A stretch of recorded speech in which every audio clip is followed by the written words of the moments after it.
Estamos hablando en estas semanas, ¿no?, como ha dicho la pastora, acerca de encuentros que Jesús tiene con diferentes personajes, porque queremos aprender de Jesús, queremos ser más como Jesús. Necesitamos conocer más a Jesús, por eso lo estamos haciendo, ¿vale? Pero en esta ocasión también vamos a hablar acerca de un encuentro, pero antes quiero comentaros algo, porque os explico esto porque cuando me ponga a hablar vais a decir que tiene que ver esto con encuentros de Jesús con alguien, y ahora lo entenderéis.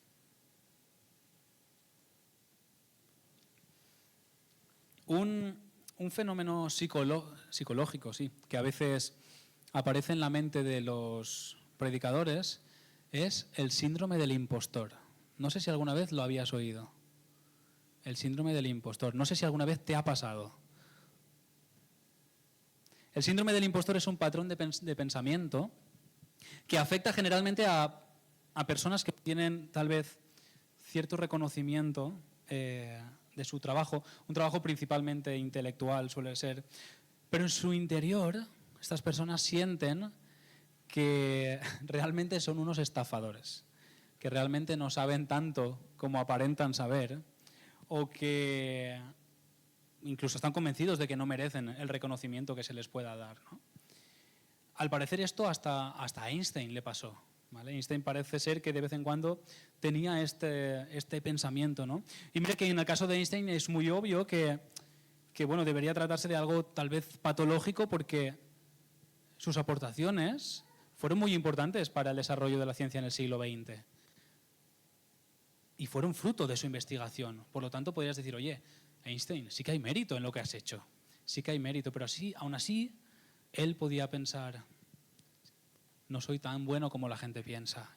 Yo salgo aquí, explico, digo muchas cosas, la gente a lo mejor asiente y se ilusiona, pero yo sé que en realidad no sé tanto como sé. Y eso es un síndrome que existe y que nos pasa a muchos, si no a todos, los predicadores que subimos aquí, ¿no? Pero además, en el caso de los predicadores, nada de lo que enseñamos es nuestro. Nada es cosecha propia, ¿no? No tenemos ningún mérito por enseñar lo que estamos enseñando. Ninguna de las palabras que transmitimos son nuestras, o al menos no deberían ser nuestras. Al menos no deberían ser, porque deberían ser de la palabra de Dios, no nuestras, ¿vale? Simplemente lo que hacemos es coger enseñanzas, lo que a nosotros nos han enseñado es a explicarlas, por así decirlo. A coger esos textos y poder explicarlos, poder aterrizarlos un poquito a nuestro contexto para poder entenderlos y para que los podamos aplicar a nuestra vida. Básicamente, ese es nuestro trabajo. Yo no tengo que venir aquí a inventarme nada y a decirte, Dios me ha dado un mensaje nuevo, una cosa que... Si hago esto, ya sabéis lo que tenéis que hacer. Proponéis una asamblea para aquí 2 semanas. No, se puede con 1 semana, ¿no? Creo. Y la semana que viene me echáis de aquí, ¿vale? Si en algún momento digo que traigo un mensaje nuevo. Porque no puedo traer nada nuevo. Como digo, a veces la gente nos puede felicitar, ¿no?, por la predicación y nos puede incluso dar la sensación de que, pero es que me está felicitando porque cree que yo realmente me he inventado esto. O sea, no tengo ningún mérito, no merezco ese halago o ese reconocimiento, ¿no? Por eso digo, y repito hoy, quiero que quede claro, nada de lo que voy a decir se me ha ocurrido a mí. En el mundo de la enseñanza, ¿no?, cuando alguien va a dar una masterclass o algo así, masterclass de piano, viene Michel Camilo, porque a mí me gusta mucho, no sé si algunos conocéis a Michel Camilo, pero bueno, uno de los mejores pianistas del mundo, viene a dar una masterclass. Yo ahí el primero, ¿por qué? Porque es un experto, porque él sabe de lo que habla y además se ve muy bien y se oye muy bien lo que sabe él, ¿no? Pero resulta que en el mundo espiritual es diferente. Porque los que subimos aquí no somos unos expertos. A lo mejor puede haber algún experto en griego, por ejemplo, ¿vale? Pero aún así el mensaje que se transmite no es suyo. Entonces él no es el experto que ha desarrollado el mensaje. ¿Se entiende lo que estoy diciendo? En el mundo espiritual no funciona de esta manera, porque es que el Señor utiliza a gente inútil. De verdad. El Señor utiliza a gente inútil para transmitir el que ha sido o el que es el mensaje más importante, la enseñanza más importante de toda la historia, que es el Evangelio. No hay una lección que pueda ser mejor, no hay un tema mejor que estudiar que el Evangelio. No hay otro. Y mira que me encanta la música y me encantaría que viniese Michel Camilo, pero prefiero el Evangelio. Me quedo con ese mensaje. Dice el apóstol Pablo, ya está, no, como siempre, hay que encenderlo primero. Dice el apóstol Pablo, tenemos este tesoro, que es el Evangelio, en vasos de barro, que somos nosotros, para que la excelencia del poder sea de Dios y no de nosotros. O sea, imaginad un vaso de barro simple, vulgar, que puede tener cualquiera en una casa y que dentro contenga un tesoro precioso. No es el lugar para un tesoro, sin embargo, Dios lo ha depositado ahí en nosotros. Hoy voy a intentar ser ese vaso de barro, ¿no? Yo os puedo asegurar que en algo sí soy experto. Y es precisamente en lo que veníamos diciendo, en ser inútil. Y no es para infravalorarme, ni es para que después vengáis a decirme, no eres un inútil. No. Sí soy un inútil y además sé que en mí no hay nada admirable. Soy consciente. Porque vosotros podéis decir, oye, pues sí que hay cosas de ti que me gustan, ya, pero tú no conoces mi corazón. Tú no conoces mi mente, tú no sabes realmente lo que hay dentro de mí. Entonces, yo no soy admirable. No me tengas por una persona admirable. Y no sabéis la tranquilidad que me da deciros esto en esta mañana. Porque así no puede haber en mí síndrome del impostor. Porque desde el primer momento me desnudo y digo, yo soy un inútil, nada admirable, y el mensaje que traigo no es mío. Así que ya no puedo tener el síndrome del impostor. Ya no puedo sentir que... O creerme en algún momento que este mensaje es mío y que vais a equivocaros a la hora de interpretar lo que estoy diciendo. Simplemente soy alguien a quien el Señor ha convencido, eso sí. Me ha convencido para traer mensajes, para venir a predicar de forma comprensible y aplicable, para que sea útil a nuestra vida. Y ojalá lo sea o lo consigan esta mañana. Y sé que esto mismo que acabo de decir se podría decir antes de cualquier predicación. Porque todos los domingos que predicamos debería ser así, deberíamos tener esto claro. Pero ¿por qué lo digo hoy? En primer lugar, para recordarte que Dios te ama, que es Él el que te ama y es Él el que quiere hablarte. No soy yo. Yo te quiero mucho, yo te amo, pero el que te ama de verdad y el que quiere hablarte es Él, no soy yo. Entonces te lo recuerdo. Pero por otro lado lo digo porque hoy voy a hablar de un tema que es delicado. Es un tema bastante delicado, un tema del que probablemente no. Sé que muchos de vosotros tenéis mucha más experiencia que yo, y es el tema del dolor. Es el tema del sufrimiento, y casualmente, no sé por qué, esta mañana se ha escogido un texto, o se ha hablado acerca, ¿no? en Café y Biblia, lo que he podido escuchar, de que a veces enfrentamos tormentas, dificultades, ¿no? Momentos difíciles, coincidencia. La pastora ha sacado antes a orar a algunas personas que están pasando por momentos difíciles de dolor y nada de esto estaba pactado. Yo no sabía que esto iba a suceder, pero no sé por qué el Señor hoy quiere hablarnos de dolor. De hecho, yo comencé la predicación, a redactarla, a estudiar, con otro tema y algo me dejó intranquilo y me llevó a otra parte y a esto. No sé por qué el Señor en esta mañana quiere hablarnos de dolor, pero estoy convencido de que quiere hacerlo. Como todo el mundo en mi vida, yo he enfrentado sufrimiento, no voy a decir que no. Yo he enfrentado momentos de dolor y de bastante dolor, pero también sé que muchos de vosotros habéis enfrentado o os enfrentáis a situaciones de sufrimiento y dolor mayores que los míos, eso también lo sé. Por eso vengo con tanto cuidado, por eso quiero que quede claro que en ningún momento pretendo menospreciar el sufrimiento de nadie, porque no soy precisamente ningún experto. Y quiero que quede claro que si hablo hoy de sufrimiento es porque no he podido evitarlo y porque estoy convencido que el Señor lo ha puesto en mi corazón en esta mañana. Pero también quiero que quede claro que la enseñanza que me gustaría que recibamos hoy no es mía, sino de la única persona que sí tiene verdadera autoridad para hablar de sufrimiento.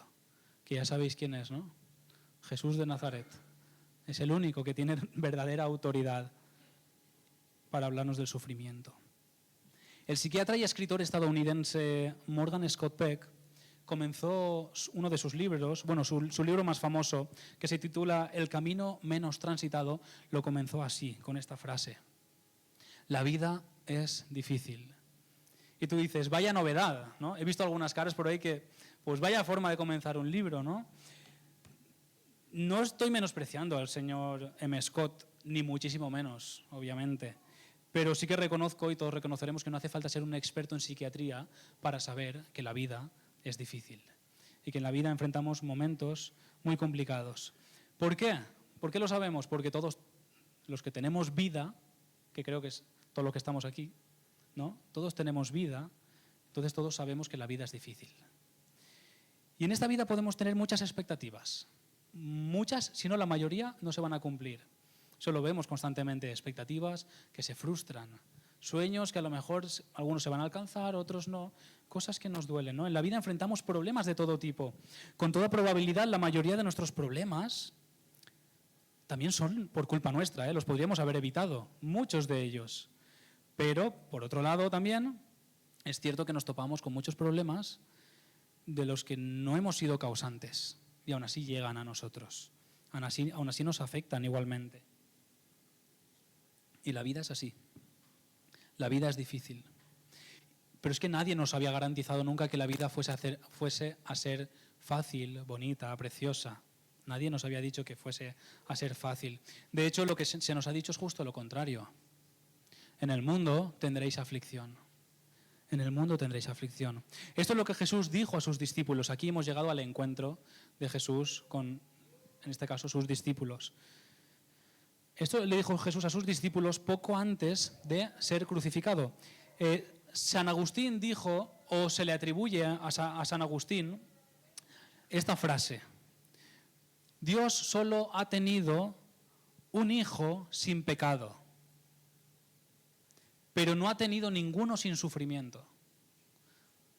Esta frase se atribuye a San Agustín. La repito: Dios solo ha tenido un hijo sin pecado, pero no ha tenido a ninguno sin sufrimiento. Es verdad, ¿verdad? Si alguien de aquí no ha sufrido nunca, que me lo diga y que me diga cuál es el truco. Porque me gustaría, me encantaría no sufrir, de verdad. Pero todo el mundo sufre. Y en la Biblia podemos leer muchísimo acerca del sufrimiento, acerca de los problemas, del dolor, de la aflicción. Y de una forma muy general podríamos diferenciar tipos de sufrimiento. Y hoy los vamos a diferenciar en dos grandes grupos, ¿vale? De tipos de sufrimiento. El primer grupo lo podemos titular el sufrimiento de la creación. Aquí en este texto nos basamos. Aquí se ve, sí, se ve mejor que ahí. Leemos en Romanos 8, versículos 19 al 22. La creación espera con impaciencia la manifestación de los hijos de Dios. La creación fue sometida al fracaso no por su propia voluntad, sino porque alguien la sometió, pero con la esperanza de que también sería liberada de la esclavitud, de la corrupción, a la libertad gloriosa de los hijos de Dios. Porque sabemos que hasta ahora toda la creación gime con dolores de parto. Y no solo ella, sino que también nosotros mismos, que tenemos las primicias del Espíritu, nosotros también gemimos dentro de nosotros mismos mientras esperamos la adopción, la redención de nuestro cuerpo. Pablo dice que toda la creación, incluidos nosotros en la creación, hemos sido, o ha sido sometida, toda la creación, por alguien y gime, la creación gime, como si tuviera dolores de parto. A los hombres a lo mejor, bueno, a los hombres no. A quien no haya parido nunca, pues no va a saber lo que son dolores de parto. Pero todas las mujeres que habéis tenido hijos ya lo sabéis. Y nosotros pues tal vez nos lo imaginamos, ¿vale? Vamos a intentar imaginarlo. Quiero que trates de imaginarte al mundo, no sé si se puede hacer esto, a toda la creación, como una mujer que llora amargamente porque está sufriendo dolores de parto insoportables. Pues así se encuentra el mundo y todo lo creado en este momento. Toda la creación se encuentra así, según este texto. Y tú y yo, como criaturas de Dios y ciudadanos de este mundo, estamos sumergidos en esta misma experiencia de dolor. El texto dice que la creación fue sometida al fracaso. Ahí está en rojito. Al fracaso. ¿Al fracaso de quién? ¿Por qué había un fracaso? En Génesis 1, 17 al 28 vemos que Dios, Génesis 1, 27 y 28, ahí está bien puesto, vemos que Dios dio al ser humano una tarea específica. Es esto, Dios creó al ser humano a su imagen, le dijo fructificad, sojuzgad, señoread la tierra, nos dio una labor específica, ¿vale? Esto se resume en que nos dijo, administrad la tierra, administradla bien, cuidad bien de la tierra, ¿vale? Pero también nos puso una prohibición, o a ellos por lo menos les puso esa prohibición. Del árbol de la ciencia del bien y del mal no comerás, porque el día que de él comas, ciertamente morirás. Y el ser humano fracasó. Fracasó porque no obedeció a Dios, ni absteniéndose de lo prohibido, ni administrando la creación de forma correcta, que a la vista está, como tenemos el planeta. El ser humano decidió sucumbir a la tentación de la serpiente. Y sí, he dicho que decidió sucumbir porque la Biblia dice claramente que Dios no nos dejará ser tentados más de lo que podamos soportar. Esto está en 1 Corintios 10:13. Si el ser humano cayó en tentación, fue por su propia voluntad. Nadie se lo impuso. ¿Qué consecuencias trajo este fracaso del ser humano? La esclavitud de la corrupción. Ahora mismo, esclavos de la corrupción. No hay otra opción. Eso es lo que causó el pecado en toda la creación. La convirtió en una esclava de la corrupción. Todo se corrompe. Todo va mal. Todo se destruye. Y de esto no se libra nadie, ni nosotros, ni la creación. El apóstol Pablo dejó esto muy claro en Romanos 5:12. Del mismo modo en que el pecado entró en el mundo por un hombre, y por el pecado la muerte, así la muerte pasó a toda la humanidad por cuanto todos pecaron. En teología se habla del pecado como de un intruso, ¿vale? Hay que pensar en un intruso. Alguien que no debía haber aparecido en este mundo, pero acabó entrando. Y si lo hizo fue porque el ser humano le abrió la puerta. Aquí lo tenemos. Además, ese intruso no venía solo, sino que junto con él venía otro, que era la muerte. Pecado y muerte van de la mano. La consecuencia del pecado es la muerte. Y debemos entender como muerte todo lo que conlleva la muerte, no solo la muerte espiritual, hablamos de muerte en todos los sentidos de su palabra, ¿vale? Todo lo que conlleva enfermedad, dolor, sufrimiento, tristeza, miedo, ansiedad, desesperación, no sé, todo lo que se te pueda ocurrir. Todo esto es consecuencia del pecado. Y a veces tenemos la tendencia de culpar a Adán, ¿no? Por haber dejado pasar al intruso. Es que si Eva no hubiese cogido la manzana, Adán no hubiese mordido, tal. Estamos haciendo lo mismo que ellos hicieron, ¿eh? Que le dijeron a Dios, no, la mujer que me has dado, y la mujer, no, a la serpiente, tal. No, vamos echando culpas a los demás. No, por culpa de Adán estamos así. Mentira. Mentira, volvemos al texto de Corintios, 1 Corintios.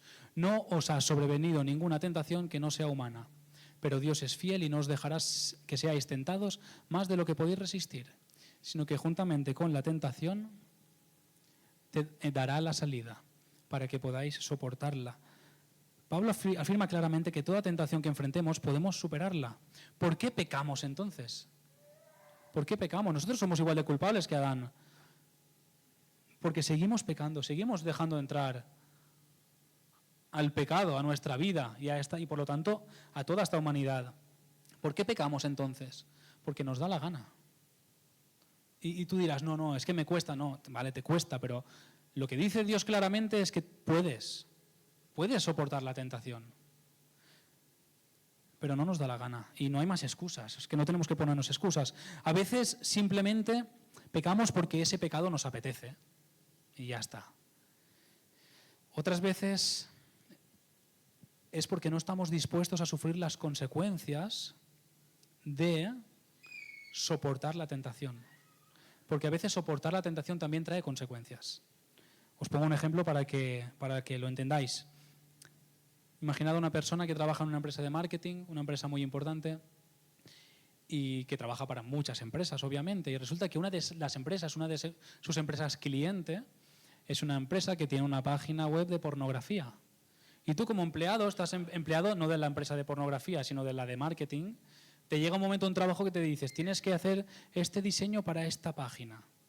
Sin que tengas que ver mujeres o hombres desnudos, simplemente diseñar un título, imagínate, ¿vale? Ya estás haciendo algo para una página web pornográfica, ¿no? Ahora tú te ves ante la situación y dices, ¿qué hago? ¿Qué hago? Este ejemplo es real, ¿vale? Este es un ejemplo real. ¿Qué hago? ¿Digo que lo hago y ya está? ¿O digo que no lo hago y me arriesgo a que me echen del trabajo? Siendo padre de familia, el único que trabaja en la familia, el único que recibe un salario. ¿Qué hago? Claro, muchas veces no estamos dispuestos a superar las tentaciones porque van a traer consecuencias que no nos van a gustar. Porque muchas veces soportar el pecado trae eso. Nos puede traer otros problemas, ¿no? ¿Qué hacemos? Bueno, por si tenéis curiosidad, esta persona se negó y continuó en el trabajo. Así que le salió bien la jugada. Pero piensa, ¿qué harías tú, no?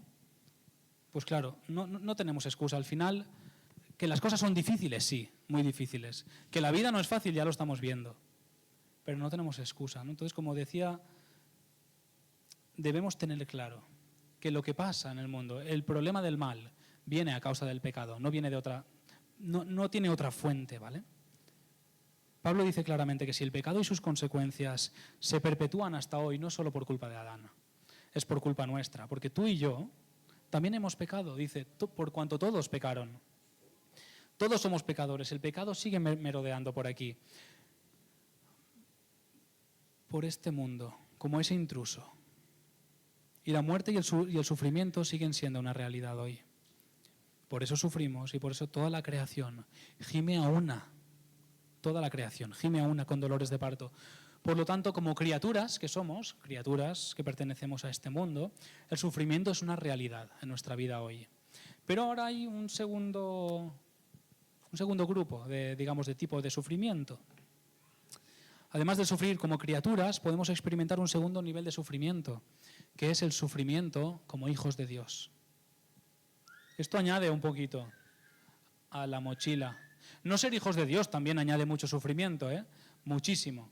Pero ser hijos de Dios tiene sus sufrimientos particulares.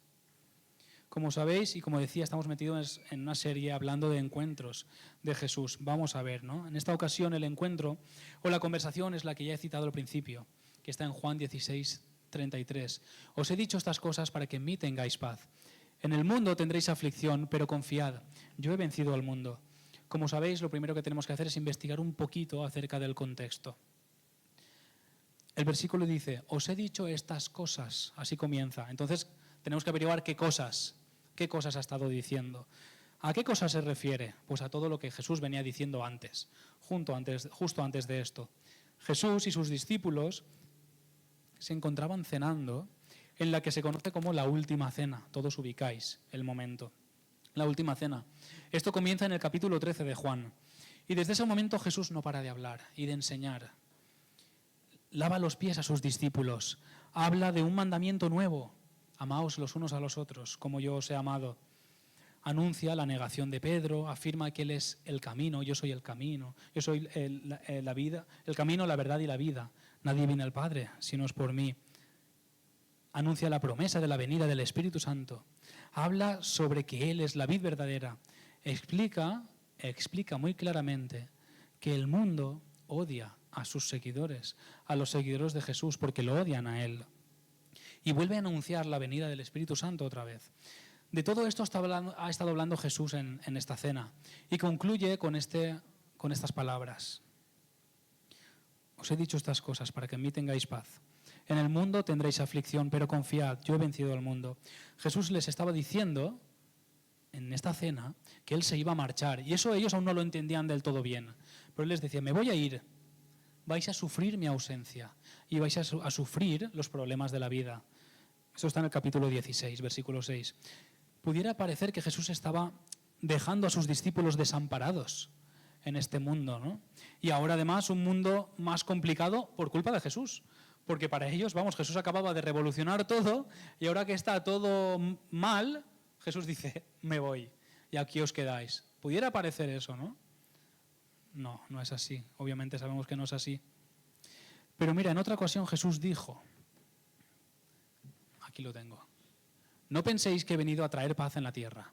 No he venido a traer paz sino espada, porque he venido a enemistar al hombre contra su padre, a la hija contra su madre y a la nuera contra su suegra. Así que los enemigos de cada uno serán los de su casa. Y Jesús advirtió todo esto a sus discípulos, que además de sufrir los problemas propios de la vida, van a sufrir los problemas particulares de ser discípulos de Jesús. Y sé que muchos estáis viviendo literalmente estas palabras. Sé que hay entre vosotros quienes han perdido amistades o incluso se han alejado de familiares por motivos de vuestra fe. Y esto es muy duro. Sé que no es fácil vivir en un mundo que desprecia lo que tú amas. Yo lo sé porque yo también vivo en ese mundo, ¿no? Es muy duro vivir en un mundo que no te entiende y que no quiere entenderte. Sé que muchos de vosotros lucháis con tendencias pecaminosas que os hacen sufrir. Y sé que muchas veces os veis inmersos en una lucha interior, una lucha muy fuerte sobre el vivir según la voluntad de Dios o según mi propia voluntad. Sé que muchos lidiáis diariamente con tentaciones que acaban con vuestras fuerzas, os dejan agotados. Sé que muchos de vosotros os sentís profundamente mal cuando caéis en algún pecado. Sé que muchos de vosotros sentís vergüenza cuando alguien de vuestro entorno se entera de que eres cristiano, por si acaso se burlan o por si te humillan. Y también sé que muchos sufrís porque alguno de vuestros hijos no conoce a Dios. Y podría continuar una lista interminable. Pero todas estas cosas que vivimos por amor a Cristo nos hacen sufrir, es verdad. Y mucho, nos hacen sufrir mucho. Pero es que a esta lista se añade lo que hemos dicho antes, que muchos de vosotros estáis enfermos o familiares vuestros están muy enfermos. Algunos de vosotros habéis perdido seres queridos muy cercanos. Padres, hermanos, maridos, mujeres, hijos. A mí me aterra pensar el dolor que puede experimentar alguien cuando pierde un hijo. Y sé que aquí hay gente que lo ha vivido, Por eso decía al principio, no soy un experto de sufrimiento. Aquí hay gente que es mucho más experta que yo. Porque habéis experimentado situaciones que son realmente difíciles. Hay muchas otras experiencias que también son muy difíciles de soportar, como divorcios, como pérdida total del dinero, haber tenido que salir de tu país para buscar una vida mejor. Sé que muchos de vosotros habéis salido de vuestros países tratando de buscar algo mejor y habéis llegado a España pensando que en España iba a ser todo mucho más fácil y resulta que al menos al principio no. Es muy difícil.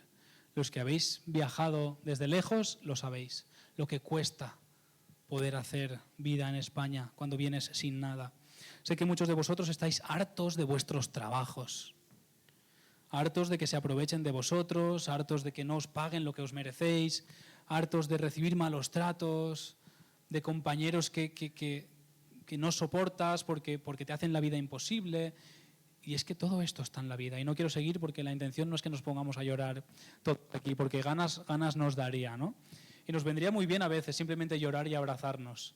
Eso sería bueno, es un buen ejercicio. Sé que todo esto que digo es verdad y lo sé porque unas cosas las he vivido y otras cosas me las habéis contado vosotros. Entonces sé que es una realidad en esta vida. Entonces llegamos a la conclusión que ya sabíamos desde el principio, que la vida es difícil. Y si me quedo aquí diréis, vaya, no nos has enseñado nada. Ya decía que no traía nada nuevo. La vida es muy difícil. De hecho, a veces la vida es insoportable. A veces es insoportable. ¿Y sabes qué? Yo no puedo garantizarte que vaya a ser mejor mientras estemos aquí en este mundo. Es que no puedo garantizártelo. He escuchado a muchos predicadores decir que Dios está para acabar con tu sufrimiento aquí, ya, para quitar tus problemas, para que dejen de pasarte cosas malas y que si te pasan cosas malas y si sufres ahora es porque algo has hecho, porque has pecado, porque no tienes fe. Y me enfado mucho cuando escucho esas cosas. Me enfado mucho. Sí, nuestros pecados tienen consecuencias, claro que sí, pero el sufrimiento no es exclusivo de nuestros pecados. Y si sufres hoy, no es por culpa al 100% de tus pecados. Es como hemos dicho, el simple hecho de ser criaturas de este mundo ya nos hace tener que sufrir. Así que dejemos de añadir dolor a otros diciéndole que si el sufrimiento que tienes es porque te lo mereces, porque te lo has ganado de alguna forma. Es que Jesús no nos ha dicho eso. Jesús no viene a acusarte de esto. Aunque seamos nosotros los que nos hemos cargado el mundo y todo el problema que hay ahora nos lleve a estar así, Jesús no viene a decirte y a acusarte, viene a aliviarte, viene a aliviar tu alma. Sufres porque eres ser humano y sufres porque eres hijo de Dios también. Y también tengo que decirte una cosa, si tú vienes a la iglesia de esta forma, para que Dios solucione tus problemas actuales, no sé cuál es tu problema, pero si vienes para eso, tengo que decirte que estás equivocado y que tú no buscas a Dios, tú buscas al genio de la lámpara, que le puedas pedir unos deseos y que de repente elimine eso que te pasa. Que no estoy diciendo que no se lo puedas pedir a Dios, al revés, después veremos que sí, que hay que venir y rogar y orar y suplicar al Señor, pero no vengas con la finalidad de ser librado de mis problemas y ya está, porque no va a suceder así. Ya te digo, ¿qué más me gustaría a mí, no? Ponerme con una varita mágica y poneos todos en fila, uno en uno, pam, pam, pam, todos fuera, los míos también, claro, me pego a mí con la varita. Todos los problemas fuera, sería fantástico, pero la vida no es así. Y a veces Dios soluciona nuestros problemas, y de forma milagrosa a veces. Y dices, pues gracias, Señor, muchísimas gracias. Pero ¿qué pasa cuando no lo hace? ¿Qué pasa cuando sigues enfermo? ¿Qué pasa cuando un familiar tuyo acaba falleciendo por una enfermedad? Ahí Dios no ha sido tan bueno, entonces, ¿qué pasa? Debemos tener claro que absolutamente, y eso es un ejercicio difícil de hacer, absolutamente todo lo que hace Dios, o deja que Dios ocurra, o Dios deja que ocurra, tiene un propósito. Y no sabemos cuál, o a veces sí que podemos averiguar cuál, ¿no? Nos guste más o nos guste menos es otra cosa, ¿vale? El propósito. Pero Dios tiene un propósito con todo lo que ocurre. Dejó que muriese su amigo Lázaro, porque tenía un propósito mayor, ¿vale? Lo que sí tenemos es esta promesa. Esto ya lo sabemos. A los que aman a Dios, todas las cosas les ayudan a bien, todas, incluso el dolor y el sufrimiento. No me da tiempo hoy, me encantaría poder añadir aquí todo el contenido que dice la Biblia acerca del dolor y de las cosas buenas que puede tener para nuestra vida. Santiago habla mucho de esto, que genera en nosotros paciencia y lo fundamental que es para nosotros la paciencia, ser perseverantes, ¿no? Construye, forja nuestro carácter, nos hace más como el Señor, el sufrimiento. No tengo tiempo de añadir todo esto, pero al menos dejarte esta pincelada. El Señor usa el mal para hacer bien. Y eso también ocurre en tu vida y en la mía. He dicho al principio que no quiero menospreciar el sufrimiento de nadie, porque sé que el sufrimiento es real. Y esta predicación no es para animarte diciéndote que todos tus problemas se van a resolver, porque ya te he dicho que yo no lo sé, si se van a resolver o no. Lo que sé es que la palabra de Dios es verdad, eso sí lo sé, y no tengo ninguna duda. Y Él dice que si has creído en Él y en Jesús, llegado el momento, tus lágrimas se secarán, Él las secará. No habrá más muerte, no habrá más llanto, no habrá más dolor. Y todo esto dejará de existir. Todo este sufrimiento que vives hoy dejará de existir. Quiero que volvamos rápidamente al texto de Romanos de Pablo. En este texto Pablo representa la creación como una mujer que gime con dolores de parto. Los dolores de parto tienen una particularidad. Es que son muy fuertes, por un lado son muy fuertes, muy dolorosos, pero por otro lado son pasajeros. Sabemos que son dolores pasajeros, que van a pasar. Dolores que se experimentan en ese momento, pero con la esperanza de que ese dolor va a pasar y que va a suceder algo maravilloso, que va a nacer un niño. Pues Pablo usa este ejemplo porque el dolor que experimentamos hoy es un dolor parecido a este, que tiene fecha de caducidad, que va a terminar y que se va a producir algo glorioso después, algo que no podemos ni imaginar. No va a durar para siempre lo que te esté pasando. Y puede ser un dolor extremo, pero a su tiempo acabará. Y experimentarás la maravilla de pasar a vivir en la presencia de Dios, donde el dolor, donde tus lágrimas desaparecerán, el dolor no existe y solo habrá gozo, felicidad. Sé que no lo podemos imaginar, pero es así, es así. Y en medio de este mundo caótico existe esta esperanza, existe la esperanza. La cuestión es, porque no quiero dejaros aquí, la cuestión es, vale, ¿y mientras tanto qué? Hasta que llegue ese momento, ¿qué hacemos? ¿Qué hago hoy con mis problemas? ¿Qué hago hoy con mi dolor? Que lo tengo. Sí, tengo la esperanza, pero también tengo el dolor. ¿Cómo lo soporto? ¿Cómo lo supero? Hasta que llegue el momento estamos aquí y el dolor es real y está presente hoy. Las dos veces que Jesús menciona o anuncia la venida del Espíritu Santo en esta charla que les da a sus discípulos en la mesa, en la última cena, llama al Espíritu Santo Paracletos, que significa, ¿alguien lo sabe?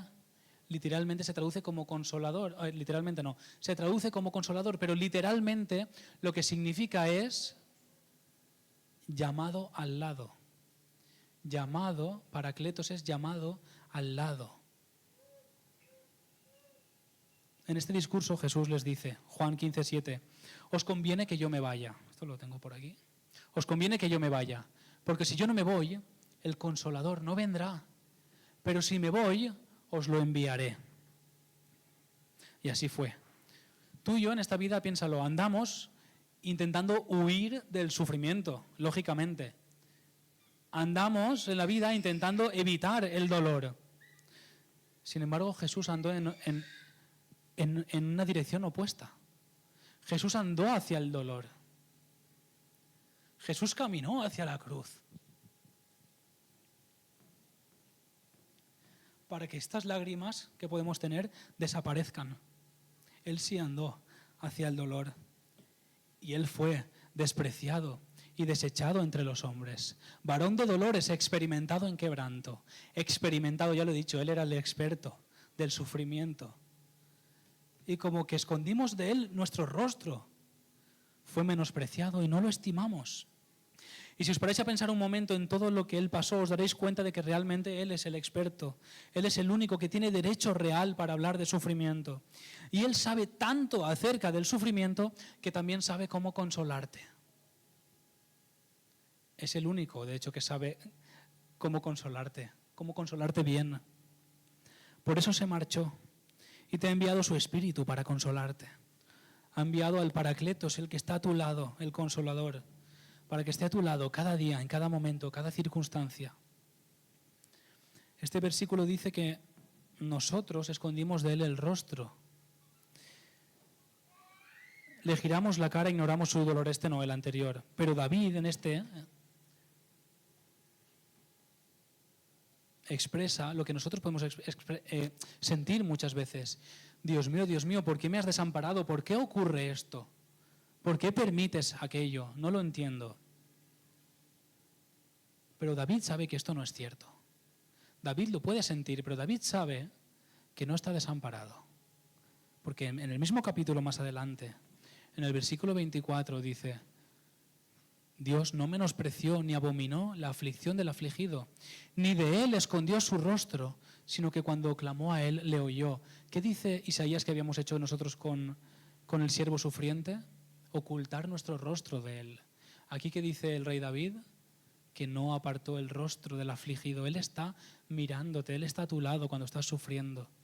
Y a Él le duele, claro que le duele lo que vives. Le importa, sí, mucho, y mucho, y mucho. Por eso ha hecho lo que ha hecho. Y por eso tienes la promesa y la gran esperanza de que algún día vas a dejar de sufrir todo esto. Quiero que volvamos a nuestro versículo de hoy. Os he dicho estas cosas para que en mí tengáis paz. En el mundo tendréis aflicción, pero confiad, yo he vencido al mundo. En el mundo tendremos aflicción, dice Jesús. Y he hablado mucho ya de todo esto, de los problemas. Pero fíjate en este detalle. Jesús habla del sufrimiento para que en él tengamos paz. Qué curioso que Jesús hable del sufrimiento para que tengamos paz. Es posible sufrir y vivir en paz al mismo tiempo. Y esto es increíble. Que podamos, esto sí que es característica única de los hijos de Dios.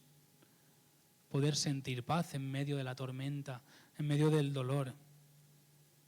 Porque a pesar de que vas a sufrir, tienes la promesa de que hasta que Jesús vuelva o tú te vayas a su presencia, tienes al Espíritu Santo a tu lado, consolándote e inundando tu corazón de paz. ¿Qué hacemos mientras esperamos? Esto.